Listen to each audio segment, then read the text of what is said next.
आप सभी को नमस्कार। आज के सत्र पे आपका स्वागत है। आज के सेशन में हम लोग करने वाले हैं छत्तीसगढ़ का इतिहास। इससे पहले हमने छत्तीसगढ़ का एक और सेशन किया हुआ था जिसमें हमने छत्तीसगढ़ की जनजाति की थी। उसे अगर आपने नहीं देखा तो उसको ज़रूर देख लीजिएगा। वो आपके एग्ज़ाम के लिए बहुत ज़्यादा महत्वपूर्ण है। ये वाला जो सेशन है हमने किस एग्ज़ाम को टारगेट करते हुए बनाया हुआ है, तो अगर आप एपेक्स बैंक यानी कि सहकारिता एग्ज़ाम दे रहे हैं, सहकारिता का जो भर्ती परीक्षा वो दे रहे हैं, एडीओ जिसका नया वैकेंसी आ चुका है, छत्तीसगढ़ का पोर्शन आपको मिलेगा, या व्यापम या आप सीजीपीएससी किसी भी एग्जाम की तैयारी कर रहे हैं, इतिहास से अच्छे खासे क्वेश्चन आपको देखने को मिलते हैं। टोटल 25 क्वेश्चन हम लोग करने वाले हैं। आपने अगर किया हुआ है पहले तो एक बार साथ में अटेम्प्ट करिएगा, देखते हैं आप लोग कितना अटेम्प्ट कर पा रहे हैं। चलिए शुरू करते हैं हम लोग आज का सत्र। और शुरू करते हैं हम लोग अपने पहले क्वेश्चन के साथ, जो कि है पहला क्वेश्चन आपका, छत्तीसगढ़ के प्राचीन कला केंद्र को बताइए। रतनपुर, सिरपुर, मल्हार या उपरोक्त सभी। सबसे प्राचीन कला केंद्र कौन सा है? चलिए पहले आंसर पे आते हैं, उसके बाद फिर डिटेलिंग पे चलेंगे। इसका सही आंसर हो जाएगा उपरयुक्त सभी, ऑल ऑफ दिस, ये आंसर हो जाएगा। देखिए, रतनपुर, सिरपुर और मल्हार, इनको एक वजह से आप और भी याद रखिएगा। जैसे हम लोग को पता है राजधानी था ये, क्योंकि पुरानी प्राचीनतम राजधानी है। इसके अतिरिक्त ये जो है ना, ये तीन ही छत्तीसगढ़ के सबसे प्राचीन शहर में से एक है। इवन इतिहासकार ये भी लिखते हैं कि रतनपुर का जो वैभव था, एक एक टाइम पे ऐसा था जैसे नालंदा और आपका तक्षशिला का हुआ करता था। यहाँ पे लोग पढ़ने के लिए आया करते थे। तो ये इतिहासकार लिखा करते हैं, महत्वपूर्ण है। अगला क्वेश्चन, समुद्रगुप्त के प्रयाग प्रशस्ति में कोसल के शासक का क्या नाम था? शिवगुप्त, सोमेश्वर देव, महेंद्र या महिपाल? पहले आंसर कर लेते हैं। सही आंसर है इसका ऑप्शन नंबर सी, महेंद्र इसका नाम था। अब हुआ क्या था इसके बारे में हम लोग एक बार चलता करते हैं। समुद्रगुप्त का प्रयाग प्रशस्ति, जिसको इलाहाबाद प्रशस्ति के नाम से भी हम लोग जानते हैं, इसको लिखने वाले का नाम जरूर ध्यान रखिएगा। 2017 पीएससी में इसका नाम से क्वेश्चन पूछा हुआ है। हरिसेन, हरिसेन इसका नाम था। तो स्टोरी यूं शुरू होती है, समुद्रगुप्त जो कि प्रयागराज से शासन कर रहे हैं, वो दक्षिण विजय अभियान पे निकलते हैं। दक्षिण विजय अभियान पे छत्तीसगढ़ पड़ना है बीच पे, है ना। तो जब ये आते हैं तो यहाँ पे इनको मिलता है एक राजा महेंद्र नाम का, जिसको ये पराजित करते हैं। और उसके बाद बारी किसकी आती है? बस्तर जाते हैं।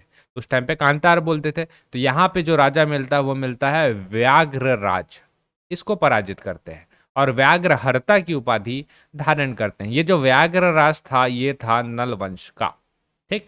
अब क्वेश्चन एक और भी आया हुआ कि ये महेंद्र कौन से वंश का शासक था?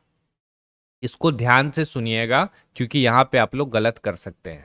महेंद्र जो था, कहीं पे मिलेगा आपको वाकाटक। व्यापम ने क्वेश्चन पूछा है और आंसर लिया हुआ है कि वाकाटक नरेश महेंद्र।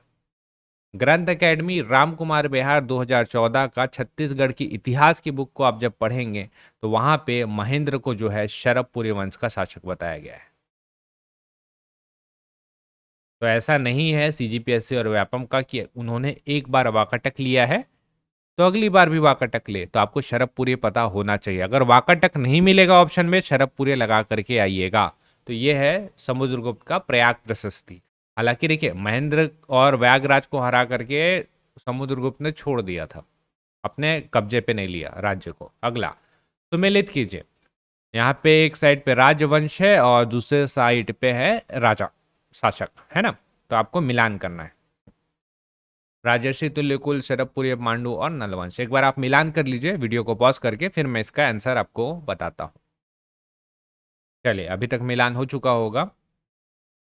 राजर्षि तुल्यकुल वंश, ये इसका जो सबसे प्रतापी शासक था वो था ये भीमसेन द्वितीय। और इसका एक तामपत्र अपने को मिला हुआ है जिसको हम लोग बोलते हैं आरंग तामपत्र, और यही से पता चलता है कि इसकी राजधानी आरंग थी। अगला, शरभपुरी वंश। शरभपुरी वंश का एक महत्वपूर्ण राजा प्रवर राज, इसके बारे में ऐसा कोई अलग से जानकारी नहीं है, इसको जाने देते हैं। अगला, पांडु वंश। पांडु वंश का सबसे प्रतापी शासक महाशिवगुप्त बालार्जुन।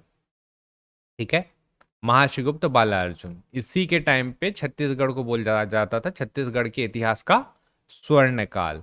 इनके जो है ना एक साथ 27 ताम्रपत्र प्राप्त हुए हैं सिरपुर से। आज तक किसी राजा के नहीं मिले थे। छत्तीसगढ़ की बात करते हैं एक जगह से। अगला है नलवंश। नलवंश के लिए हम लोग जाएंगे किसके साथ? भवदत्त वर्मन। इनका एक अभिलेख मिला हुआ है और बहुत महत्वपूर्ण अभिलेख है, ये आपको पता होना ही चाहिए, जिसका नाम है रिद्धिपुर शिलालेख। तो ये अब जब मिलान करेंगे तो आपको समझ में आ जाएगा। इतनी इन्फॉर्मेशन काफ़ी है। ऑप्शन नंबर ए इसका सही आंसर हो जाएगा। चलिए अगले क्वेश्चन पे चलते हैं। राजर्षि तुल्यकुल वंश किस राजवंश के अधीन शासन करते थे? पांडु वंश, गुप्त वंश, ब्राह्मण वंश या चोल वंश? सही आंसर, सही आंसर है इसका आपका ऑप्शन नंबर बी, गुप्त वंश इसका सही आंसर हो जाएगा। और हम लोग को पता कैसे चलता है? कहीं लिखवाए तो नहीं है, संवत से पता चलता है। अगर आप गुप्त संवत यानी कि गुप्त कैलेंडर इस्तेमाल कर रहे हैं तो पता चलता है कि आपने उस राजा की कहीं ना कहीं अधीनता स्वीकार की है। अगला, निम्न में से कौन सी राजधानी शरभपुर वंश की थी? शरभपुर, आरंग, श्रीपुर और मल्हार। इस टाइप का एक मिलता जुलता क्वेश्चन 2019 पीएससी में पूछा हुआ है। शरभपुर, आरंग, श्रीपुर और मल्हार, बताइए सही आंसर। चलिए आते हैं। शरभपुर उसकी डेफिनेटली राजधानी थी, प्रारंभिक राजधानी थी। बाद में बताया जाता है कि राजधानी को शिफ्ट करके श्रीपुर भी किया गया। ठीक, यहाँ भी ठीक है। तो ये एक और तीन तो आपका डेफिनेटली है, तो एक और तीन अपने को तीन ऑप्शन मिला, मतलब एक चार तो नहीं होने वाला, एक चार तो डेफिनेटली नहीं होने वाला। श्रीपुर या सिरपुर दोनों एक ही है। मल्हार को बोला जाता है प्रसन्नपुर।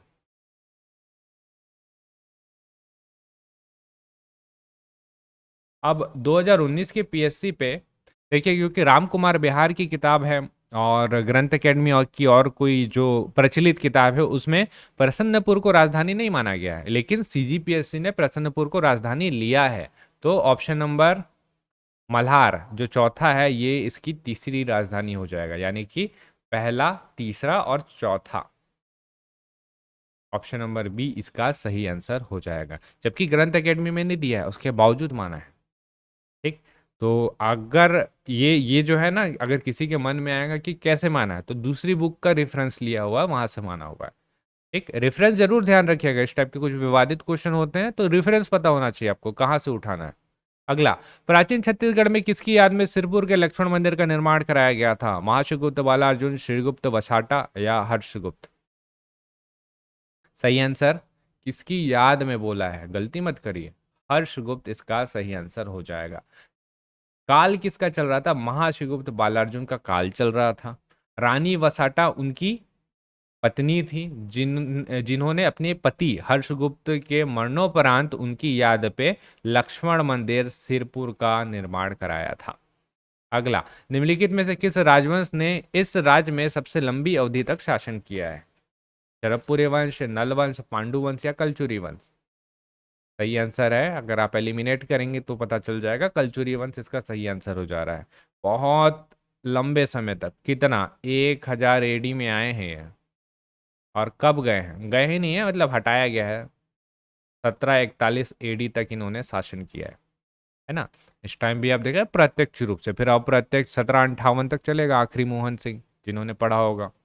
अगला, तो मार्च से शासन करने वाला अंतिम कलचुरी शासक कौन था? पृथ्वीदेव प्रथम, कमल राज, रतन राज प्रथम और कलिंग राज? सही आंसर करते हैं। सही आंसर इसका हो जाएगा, अगर आपने कमल राज लगाया गलत, रतन राज प्रथम यानी कि रत्नदेव प्रथम इसका सही आंसर हो जाएगा। आपने पढ़ा है कि इन्होंने रतनपुर नगर की स्थापना करके वहां पे राजधानी को हस्तांतरित किया, एकदम सही है, कोई गलत पॉइंट नहीं है। लेकिन अपने शासनकाल में किया, तो ये तुमाड़ से शासन कर रहे थे, उसके बाद रतनपुर में शिफ्ट किए हैं। रतन राज प्रथम सही आंसर हो जाएगा। गंगवंश शासकों को युद्ध में हराने वाला कलचुरी शासक कौन था? पृथ्वीदेव द्वितीय, पृथ्वीदेव प्रथम, रत्नदेव द्वितीय या रत्नदेव प्रथम? झगड़ा जो है वो मोला गया था और त्रिपुरी की अधीनता को अस्वीकार किया गया था जाजल्य देव प्रथम के द्वारा। फिर उनके सुपुत्र जो आते हैं उनके ऊपर आक्रमण होता है, जो कि थे ऑप्शन नंबर सी, रत्नदेव द्वितीय। निम्नलिखित शासक रायपुर की कलचुरी शाखा से संबंधित थे? चामुंडा सिंह, मोहन सिंह, उमेद सिंह, अमर सिंह, बताइए कौन कौन है। अब कलचुरी शाखा, हमने रायपुर वाली कलचुरी शाखा को तो जनरली लोग डिटेल में देखते नहीं है। अब इस टाइप के क्वेश्चन का आंसर कैसे करेंगे? क्वेश्चन और इस पैटर्न को जरूर अच्छे से देखिएगा, यहाँ पे आपको हिंट मिलेगा। हमको पता है, अभी मैंने आपका ऊपर वाली इंफॉर्मेशन में ही बताया कि 1741 तक जो है प्रत्यक्ष रूप से कलचुरी शासन किए थे। 1741 से लेके 1758 ये वो तिथि है जब अप्रत्यक्ष रूप से कलचुरी शासन किए थे। शुरू में रघुनाथ सिंह ने 1741 से लेके 1745 तक अप्रत्यक्ष रूप से शासन किया। फिर 1745 से लेके 1758 तक मोहन सिंह ने अप्रत्यक्ष रूप से मराठों के अंदर में रह करके शासन किया हुआ है। तो मोहन सिंह तो कलचुरी शासक है, कहाँ, रतनपुर का, तो मोहन सिंह तो नहीं होगा। 2 को हटाते हैं।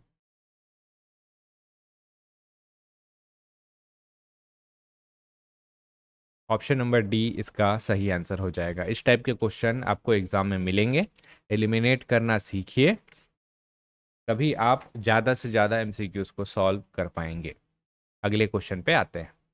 सूची दिया है और यहाँ पे सूची 2 दिया है। इधर मंदिर है, स्थापत्य है और इसको बनाने वाला वंश है। आपको मिलान करना है। एक बार आप चाहें तो वीडियो को पॉज करें और मिलान करके देखिए। कुछ इन्फॉर्मेशन तो हमने अभी ही कलेक्ट कर ली है, जैसे लक्ष्मण मंदिर सिरपुर, इसको बनाने वाले कौन है, पांडु वंश। भोरम देव मंदिर ये है ऑप्शन नंबर 1, खड़ी नागवंश, है ना। शिव मंदिर बारसूर ये है छिंदक नागवंश। शिव मंदिर पाली, यहाँ पे देखिए ये आ रहा है बचा खुचा कलचुरी, लेकिन कलचुरी पूर्ण रूप से सत्य नहीं है।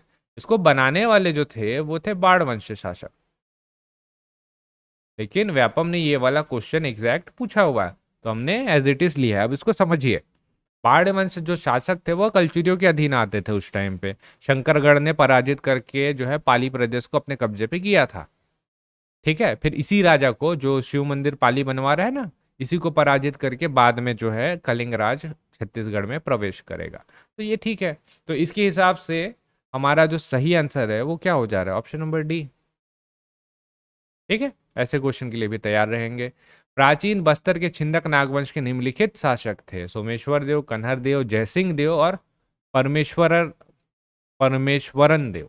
ठीक है, तो जैसा कि अपने को पता है कि सोमेश्वर देव तो सबसे प्रतापी शासक है, इसको तो होना ही है ना। तो जहाँ पे पहला नहीं है वो गलत है, मतलब ये वाला हट गया। कन्हर देव, सोमेश्वर देव के बाद कन्हर देव आता, तो 2 का होना भी अति महत्वपूर्ण है, तो 2 को भी हटा देते हैं, है ना। 2 का होना जरूरी है। अब यहाँ पे देखिए, ये क्वेश्चन मैंने आपको इस वजह से दिया हुआ है क्योंकि जब आप एग्जाम हॉल में बैठेंगे ना, तो ऐसे 50-50 वाले क्वेश्चन ना आपको बहुत मिलेंगे। आपको अब बताना है कि अब सही क्या है। 1 2 3, 1 2 तो है ही, जयसिंह देव, या हम लोग 1 2 4 लेकर के चले, बताइए अब क्या करके चले हम लोग। तो इस टाइप के क्वेश्चन को आप लोग को स्वयं प्रैक्टिस करना है। 10 क्वेश्चन 50-50 वाले निकालिए, अटेम्प्ट करके देखिए, तब समझ में आएगा आपको कि हाँ जो आप कर रहे हैं आपका 50-50 सही हो रहा है कि नहीं हो रहा है। 50-50 चांसेस है ना सही होने का, है ना। जनरल मेरे से पूछेंगे तो अगर आप थोड़े से इंटेलिजेंट गेस करेंगे तो आप एक बार के लिए आंसर सही ला सकते हैं। इसके बारे में बताऊंगा मैं, तुक्का कैसे मारे, एक आता अलग से वीडियो पे। इसका सही आंसर है आपका 1 2 3, सोमेश्वर देव, कन्हर देव और जयसिंह देव इसका सही आंसर हो जाएगा। अगले क्वेश्चन पे चलते हैं। बस्तर क्षेत्र में आक्रमण करने वाला प्रथम भोसला सेनापति कौन था, भास्कर पंत, नीलू पंत, रामचंद्र बागा या जयसिंह। चलिए आंसर करते हैं। ऑप्शन नंबर बी नीलू पंत इसका सही आंसर हो जाएगा। पूरे छत्तीसगढ़ में यानी कि कलचुरियों के ऊपर पहला जो भोसला आक्रमण हुआ था वो हुआ था आपका 1741 एडी पे, और इस व्यक्ति का नाम था भास्कर पंत। रघुनाथ सिंह के टाइम पे इसने आक्रमण किया था। नीलू पंत ने बाद में, क्योंकि ऊपर तो कब्जा हमने कर लिया, 1770 ईडी पे आक्रमण किया, किसके ऊपर, दलपत देव, जो उस टाइम पे काकती वंश का शासक था, और ये पराजित हुआ, जीत नहीं पाया था। और उसके बाद फिर रामचंद्र बागा का आक्रमण हुआ था, है ना। सबसे पहले नीलू पंथ का, उसके बाद में दलपत देव के सुपुत्र के ऊपर रामचंद्र बागा का आक्रमण हुआ था। तो ये घटनाक्रम है, आपको ध्यान रखना है सारा। ये है आपका सूची 1 और इधर सूची 2। विद्रोह दिया हुआ है, आप इसको मिलान करिए, मैं डायरेक्ट इसका आंसर बताता हूँ। विद्रोह तो आपने जरूर पढ़ा होगा, तारापुर, हलवा, मेरिया और परलकोट। सही आंसर करते हैं इसका ऑप्शन नंबर डी इसका सही आंसर हो जाएगा। ठीक, जैसे तारापुर विद्रोह जो था दलगंजन सिंह 1842 से 1854 इस टाइम पे मिलेगा। हलवा विद्रोह अजमेर सिंह इसके प्रमुख नेता थे 1774 से 1777। ठीक है, मेरिया 1842 से लेके 1863, इसको बोलते हैं हिड़मा मांझी, है ना। परलकोट विद्रोह जो करेंगे गेंद सिंह 1824 से 1825। निम्नलिखित में से कौन सी जोड़ी सुमेलित नहीं है? टकोली, आबकारी, शायर या शेवई? बताइए सही आंसर इसका क्या हो जाएगा।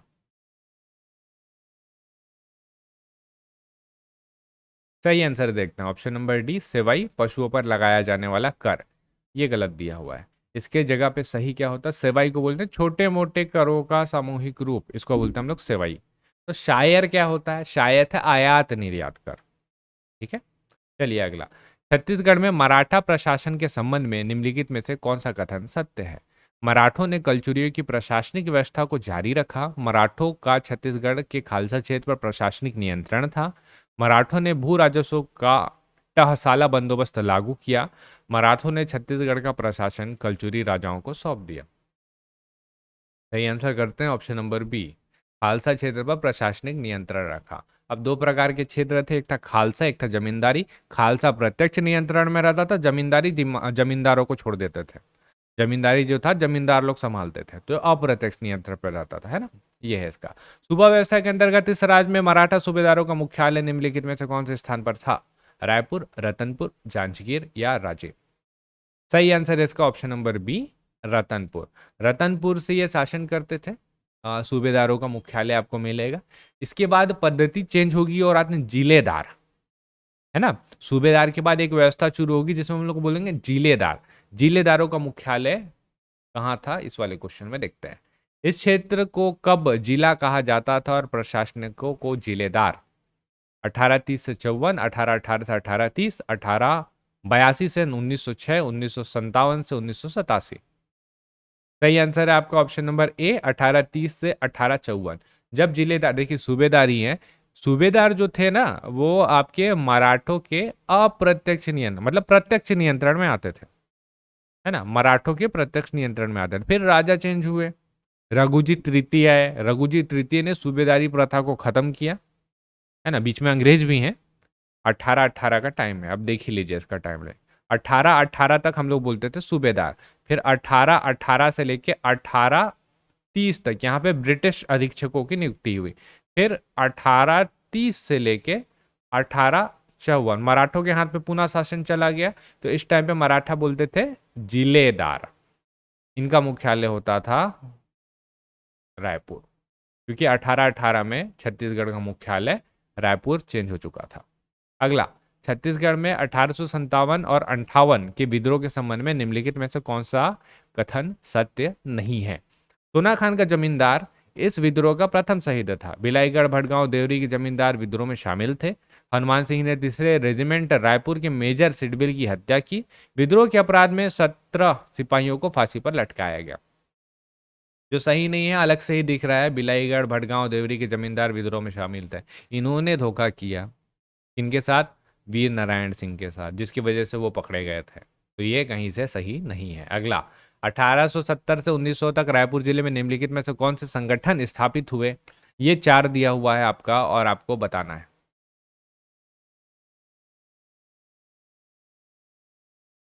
सही आंसर बताता हूं इसका, चारों के चारों संगठन स्थापित हुए थे, है ना। इसका डेट जरूर देख लीजिएगा, कब कब हुआ था।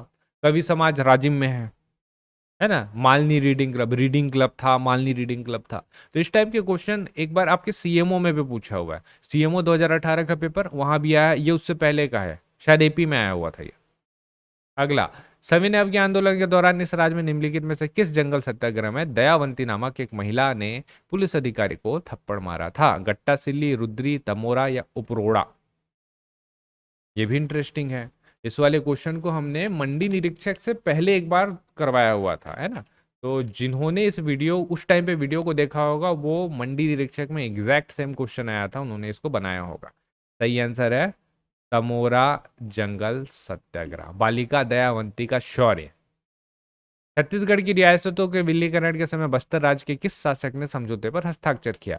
नरेंद्र चंद्र देव, प्रवीर चंद्र भंजदेव, रुद्र प्रताप देव या भोपाल चंद्र देव?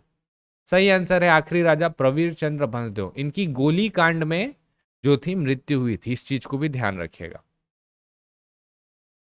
छत्तीसगढ़ में सविनय अवज्ञा आंदोलन के दौरान वानर सेना का गठन किसने किया था? यति यतन लाल, पंडित सुंदरलाल शर्मा, खूबचंद बघेल या वासुदेव देवरस?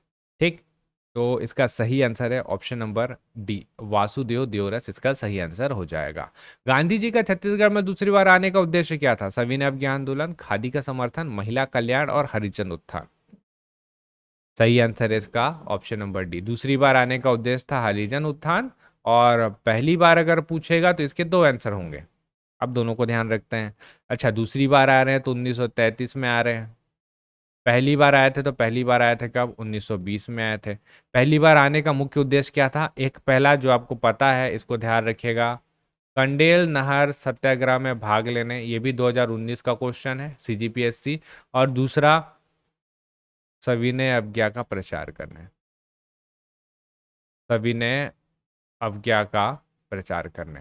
अगर हम लोग गांधी जी के परिप्रेक्ष्य से देखें तो वो आए थे सविनय अवज्ञा का प्रचार करने, लेकिन सुंदरलाल शर्मा जी ने उनको बुलाया था कंडेल सत्याग्रह में भाग लेने के लिए।